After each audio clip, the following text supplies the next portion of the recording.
RDX இன்று முதல் திங்கள் முதல் சனிக்கிழமை வரை இரவு 7 மணிக்கு.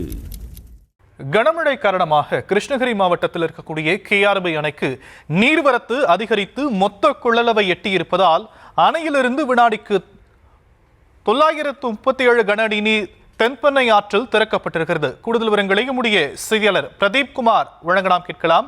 பிரதீப் குமார், விவரங்கள். வணக்கம் சாம்.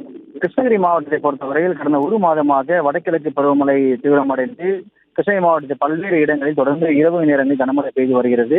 குறிப்பாக தென்பெண்ணை ஆற்றங்கோர பகுதிகளான கிருஷ்ணகிரி, ஓசூர், சூளகிரி, வேப்பனப்பள்ளி, காவிரிப்பட்டினம், பர்கூர் மற்றும் சுற்று வட்டார பகுதிகளில் தொடர்ந்து கடந்த ஒரு வாரமாக இரவு நேரம் கனமழை பெய்து வருகிறது.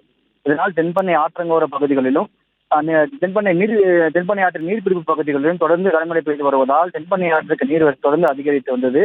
கடந்த ஒரு வாரத்திற்கு முன்பு தென்பெண்ணை ஆற்றில் 450 கன அடி நீர்வரத்து இருந்த நிலையில் கடந்த ஒரு வாரமாக பெய்த கனமழை காரணமாக தற்போது தென்பெண்ணை ஆற்றில் நீர்வரத்தானது 816 கன அடியாக அதிகரித்துள்ளது. இதனால் கிருஷ்ணகிரி தென்பெண்ணை ஆற்றின் குறுக்கே கட்டப்பட்டுள்ள KRB அணைக்கு நீர்வரத்து அதிகரித்துள்ள நிலையில் தற்போது நீர்வரத்தானது 816 கன அடியாக அதிகரித்து அணையின் மொத்த கொள்ளளவான 52 கன அடிக்கு தற்போது 5.5 கன அடியாக அதிகரித்துள்ளது. இதனால் அணையின் பாதுகாப்பு கருதி தென்பெண்ணை ஆற்றில் வினாடிக்கு 937 கன அடி நீரானது தற்போது தென்பெண்ணை ஆற்றில் வெளியேற்றப்பட்டு வருகிறது.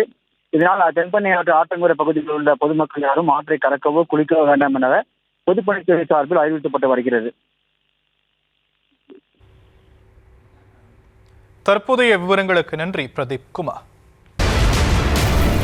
RDX இன்று முதல் திங்கள் முதல் சனிக்கிழமை வரை இரவு 7 மணிக்கு.